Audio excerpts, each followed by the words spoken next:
जैसा कि last episode में हमने देखा था कि मोटू और निंग डोंग डोंग अब सी कोस्ट वर्ल्ड के मास्टर से लड़ाई कर रहे थे और उनके ऊपर पॉइजन का इस्तेमाल कर दिया गया था, जिस वजह से वो दोनों बेहोश होने लगे थे। मास्टर ने अभी अपनी 8 स्पिरिट रिंग का यूज किया था और उस अटैक का नाम डिल्यूजन ऑफ डेविल हार्ट है। ये पॉइजन एनिमी को पहले इल्यूजन में डालता है और फिर उन्हें बेहोश करके जान से मारने लगता है। टैंग शैंग पर्पल जेमिनी का यूज करके ये समझ गया था कि अंदर क्या हो रहा है। वो काफी ज्यादा डर गया था। वहीं मोटू और निंग डोंग डोंग जो बेहोश हो गए थे वो अब सपना देखने लगते हैं। मोटू अपने आप को तियानडो एम्पायर के एक महल में पाता है और वो अपने बेड पर से सोकर उठता है। वो फिर बाहर जाकर आसपास देखने लगता है। तभी वहाँ कुछ लोग आकर उसे पीछे से उठा लेते हैं और उसके हाथों में फूल दे देते हैं। ये लोग और कोई नहीं बल्कि टैंग सेट के एल्डर्स और टैंग सेट के डिसाइपल्स थे जो मोटू को वेडिंग हॉल में ले आए थे। और फिर उसके आगे जियांग अपने पापा के साथ आती है। आसपास का माहौल बहुत ज्यादा रोमांटिक हो रखा था और जियांग शर्माते हुए अपने पापा के संग मोटू के पास आ रही थी।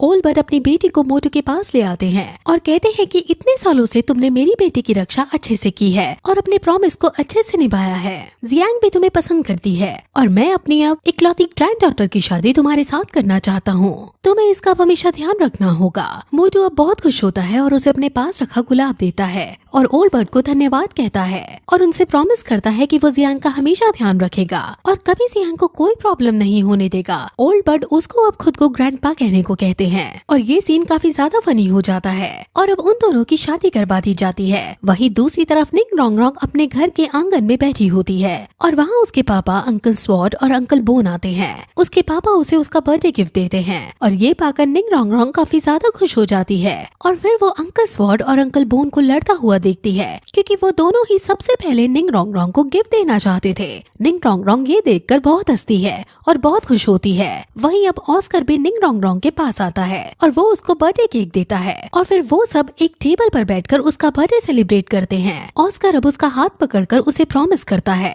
कि वो कभी निंग डोंग डोंग का साथ नहीं छोड़ेगा और हमेशा उसकी रक्षा करेगा। निंग डोंग डोंग शर्मा जाती है और वो बात बदलने के लिए केक कट करने लगती है। वही रियलिटी में हम दोनों की बॉडी को देखते हैं जिसके अंदर जहर पहुंच चुका था और इस जहर की वजह से उन्हें ये इल्यूजन दिख रहा था। ऑस्कर और जियांग ये देखकर बहुत ज्यादा दुखी हो जाते हैं क्योंकि इस जहर से उनकी बॉडी को बहुत ज्यादा कष्ट पहुंच रहा था। वहीं सपने के अंदर निंग डोंग डोंग ऑस्कर के साथ डांस करती है और उसके बाकी के दोस्त भी अब उन्हें ज्वाइन करते हैं। वहीं हमें अब बोस आइक्सी को दिखाते हैं जो ये सब देख रही थी और वो समझ जाती है कि इन्हें बहुत गहरा जहर दिया गया है। उनकी कॉन्शियसनेस पूरी तरह से जा चुकी है। वहीं ऑस्कर ये सब देखकर परेशान हो रहा था क्योंकि वो ये जानते हुए कि निंग डोंग डोंग खतरे में है कुछ नहीं कर पा रहा था। लेकिन मिस्टर दाई उसे हिम्मत देता है और कहता है कि हमें उन दोनों पर भरोसा रखना चाहिए। वहीं सपने के अंदर मोटू जियांग के साथ शादी के बाद मस्ती करता है और दोनों बाजार घूमने जाते हैं। जियांग को एक गुलाब का फूल पसंद आ जाता है और वो उसे तोड़कर मोटू को देती है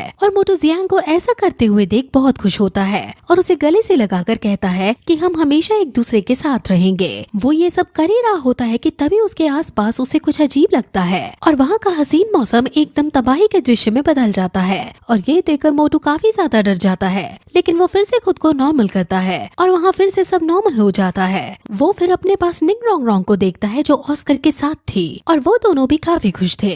मोटू को ये सब देखकर बहुत अजीब लगता है और वो कहता है कि हमारी लाइफ अभी इस वक्त जरूरत से ज्यादा अच्छी और खुशहाल हो गई है। ये बहुत अनरियलिस्टिक सा लगता है और ऐसा लगता है मानो मैं कुछ भूल रहा हूँ। जियांग उसे देखते हुए कहती है कि तुम ये सब सोचना बंद करो। क्या तुम खुश नहीं हो कि अब सब अच्छा हो गया है? मोटू जियांग को सही कहता है और कहता है कि हमें खुश होना चाहिए और वो दोनों फिर से बातें करने लगते हैं कि तभी वो मार्शल सोल हॉल के बहुत सारे सैनिकों को देखते हैं जो तियानडो एम्पायर की तरफ तेजी से बढ़ रहे थे। उनके काफिले के बीच एक बच्चा आ गया था और वो उसको भी कुचल देने वाले थे, लेकिन मोटू भागकर उस बच्चे को बचा लेता है। निंग डोंग डोंग भी उनके काफिले के बीच पिसने वाली थी, लेकिन ऑस्कर उसे धक्का देकर बचा लेता है और अब ऑस्कर उसे घर चलने को कहता है। जियांग भी मोटू से अब घर चलने को कहती है, लेकिन उन दोनों को इन सैनिकों के ऊपर बहुत ज्यादा गुस्सा आ रहा था और वो इन सैनिकों के झंडे के ऊपर मार्शल सोल हॉल का सिंबल देखते हैं और वो दोनों ही अब सोच में पड़ जाते हैं और कहते हैं कि कुछ ऐसा है जो हमें याद नहीं आ रहा है, लेकिन है वो बहुत इम्पोर्टेंट। वो अब गहराई गहराई से सोचने लगते हैं। ऑस्कर निंग रोंगरोंग को सोचने से मना करता है और घर चलने को कहता है, लेकिन निंग रोंगरोंग सोचना बंद नहीं करती और फिर एकदम उन्हें तबाही याद आ जाती है जो मार्शल सोल हॉल ने मचाई थी। उन्हें मार्शल सोल हॉल के बारे में सब याद आ जाता है कि हमें उनसे लड़ना था। निंग रोंगरोंग अब सोचने लगती है कि उसके दादा के दोनों हाथ सही सलामत कैसे हैं। उनका एक हाथ तो मार्शल सोल हॉल से लड़ते हुए कट गया था। वो समझ जाती है कि ये सब एक इल्यूजन है और जैसे ही वो दोनों ये समझते हैं वैसे ही उनके नीचे की जमीन फट जाती है और वो दोनों नीचे गिरने लगते हैं, जिसके बाद फिर ये एपिसोड यहीं खत्म हो जाता है।